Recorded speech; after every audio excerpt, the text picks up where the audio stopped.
live करत होतो YouTube live चालू होतं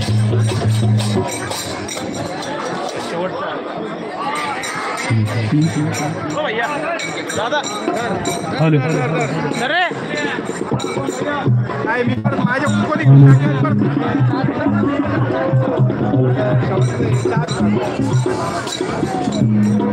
हॅलो इथं आलेल्या सर्वच भक्तांना भजन मानायची इच्छा आहे,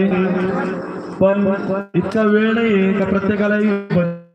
कारण की कसं असतं, प्रत्येकाचे ताळ वेगळे असतात, बोल वेगळे असतात आणि इथं त्यांच्या मागे भजन मानायला कोणी असतो, त्यामुळे सगळ्या